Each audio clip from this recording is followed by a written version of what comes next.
Good evening to you, just in time for trending news on this third day of June 2024. Remember, you can watch this bulletin live on our Facebook and YouTube pages at Lookuptv. Now, President William Ruto and various African heads of state, including Tanzania and Rwanda presidents, have arrived in Seoul, South Korea, ready to attend the first international conference between Africa and Korea. According to President William Ruto's spokesperson, Hussein Mohamed, the conference will discuss areas of common interest, including promotion of trade, industrial innovation, and job creation.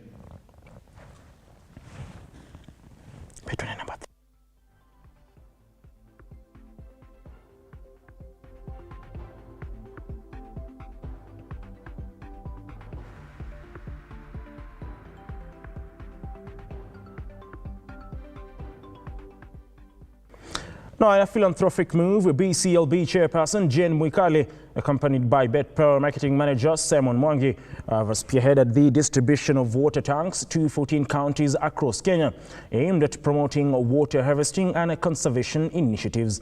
BetPower has extended a helping hand to over 500 families in Mavoko, Athi River, Machakos County, who were affected by the recent floods.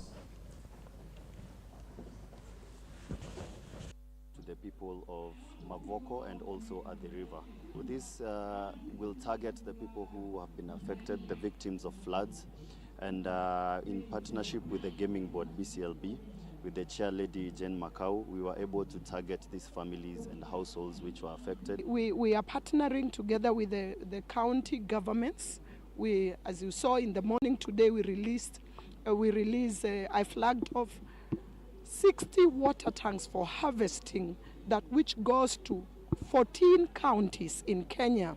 So we've been partnering with counties to make sure that the flood victims and the rain, when it comes, we make use of the rain as well as support the flood victims. Our government is doing a very good job, but also the private sector needs to support our stakeholders. And for this, I really appreciate the betting companies for coming to the aid of our fellow Kenyans. I have enumerated that were critically affected. Each village we have picked 100, and among the 100 that we have picked, we have selected the elderly. We have also selected the underprivileged, the families that really don't have anything, and of course we also considered the PWT. Those are the numbers that they are making 500. Now, legislators have urged President William Ruto and the Kenya Kwanza administration to be accountable and fulfill their promises to Kenyans. Now, led by Ugenya MP David Ochieng, they argue that if the government fulfills its development commitments, it will make the president gain popularity in the Nyanza region. Our enemy is not ODM. Our enemy is not Raila. When I hope the enemy of these people is the government meeting their demands. When they're employing teachers, if they are 40,000 and Luos need 10,000, give them 10,000, don't give them 2,000. That's the enemy. If you are building roads in central Kenya and Rift Valley, give us our fair share of roads. That's our enemy. If we are employing army people, give us our fair share of army people. If we are doing markets, that is how you will win these people. If you don't do that, Raila will go to the AU, another Raila will come up. I can assure you. The country is run equitably. So that if Kikuyu gets a road, Alu also gets a road. If a Kalenjin gets a market, Alu also gets a market. That's what we want. And I say this, know that Kenya Kwanza, I'm part of the coalition, but this region for a long time was sidelined. For a long time, we've seen things happening in the rest of the world and they don't happen. And so when we compare to hopes, Rais alikuwa hapa kwetu mwaka jana. And he promised so many things. And these people are just not telling you. Uchanda hapo, yule jamaa wa Lang'ata, Nyamita kule Migori. People are asking us, iko wapi zile vitu mlipromisiwa? So let's deal with that. Before you do these UDA elections, let's work with the people. In fact, that kazi ya Walu ni rahisi, kazi ya Omolo ni rahisi, so that we talk to the people the ground is soft. Now, over 60 participants from various nationalities joined the 19th edition of the 83 kilometers cycling event known as the Madaraka C70 Tarmac Series. That was held in Murang'a County. The annual race saw 45 male and 15 female cyclists competing, with David Kinja from Sosi Safari Simbas claiming the top spot in the men's category, and Valentine Ruto over Kenya riders emerging victorious in the women's category.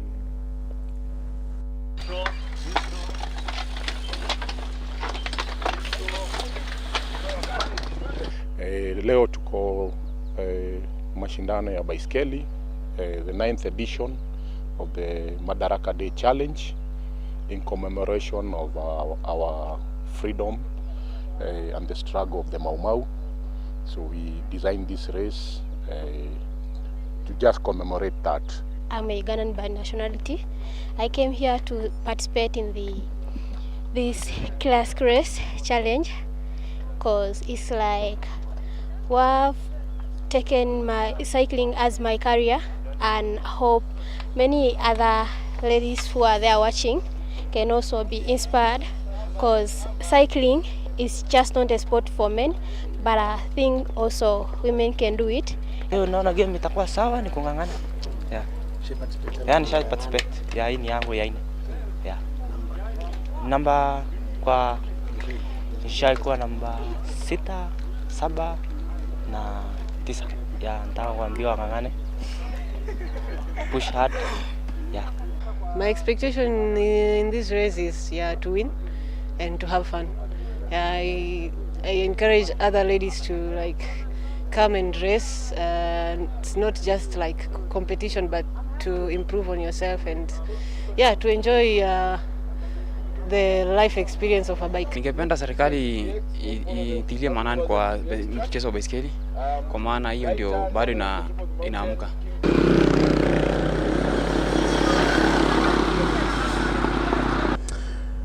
Now, the Mabuku family from Butsotso ward in Kakamega County are seeking assistance from the public and well-wishers to raise 1 million shillings for the medical treatment of their 24-year-old daughter, Faith Mabuku.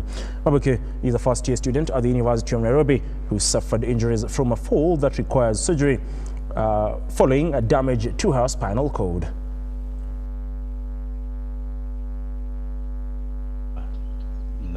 Kakamega County na pengine Kenya mzima, ule anaguzwa na majeraha ya huyu mtoto wetu, watusaidie tuweze kupeleka mtoto hospitali. Nilikuwa nikitembea tu nikaanguka kwa stairs, nikaumia mgongo.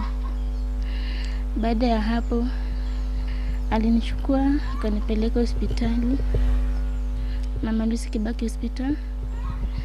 Hapo akanirifaa Gatundu level 5 hospital, ambapo tulifanya x-ray but x-ray ilionyesha kuwa hakuna shida. Baada ya hapo ilibidi turudi sasa nyumbani. Tulipokuja nyumbani nilikaa na wazazi wangu, waka find out siko sawa, mguu haitembei vizuri, kabidi nipeleke Oasis Kakamega Health. After hapo wanitorifaa Bongoma Life Care, ambapo nilifanyiwa MRI.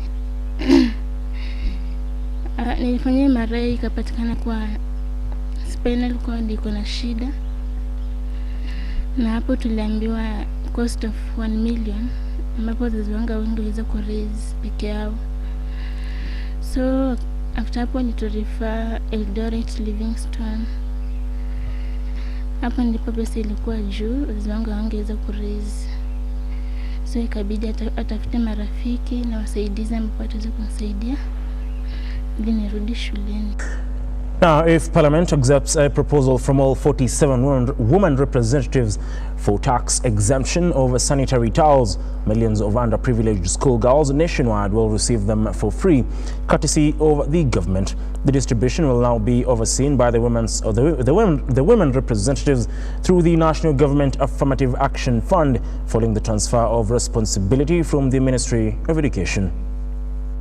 Wanafunzi wasichana ambao wamebalege, ambao wamefika hicho kiwango, na wakati mwingine wakati hatuna vifaa hivi shuleni, mtoto anaweza kukaa nyumbani, pengine mzazi hana pesa, kwa hivyo anaona aache kuja shule, kwa sababu sisi huwa tunawapatia, tukiletewa na wizara hii huwa tunawapatia, lakini kunakaa muda kabla tupate.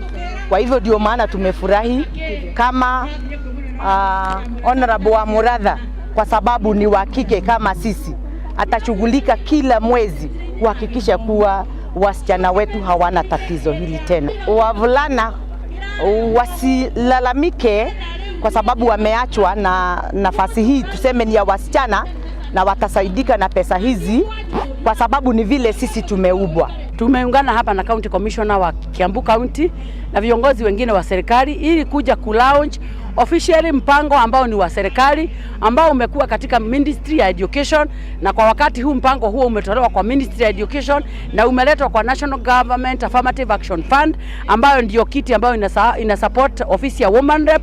Na kwa hivyo siku hii ya leo sanitary zote za county ya Kiambu zimeshafika katika sub county zote, na kwa hivyo hapa katika Kiambu constituency Lumberi Stadium tumekuja ili tuweze kulaunch officially hizi sanitary towels za Kiambu County ambazo naeleza kwa sasa zimefika katika sub county zote. Agano ambalo tulilo nalo na ofisi ya president, ama tulipoongea na president tukiwa viongozi wote 47 wa wamama, tulikubaliana na rais ya kwamba mpango huu wa sanitary utatolewa katika Ministry ya Education, uletwe kwa ofisi ya Gender ambayo ndio imesimamia ofisi ya Women Rep. Well, that particular story wraps up our bulletin at this particular moment in time, but be sure to catch us at 7 p.m. and at 9 on the Spotlight for more detailed stories, including President William Ruto's visit to Seoul, South Korea for the Africa-Korea Summit, among other bilateral agreements set to be signed between the Kenyan government and that of South Korea. Until then, do have yourself a wonderful evening, and like always, God bless.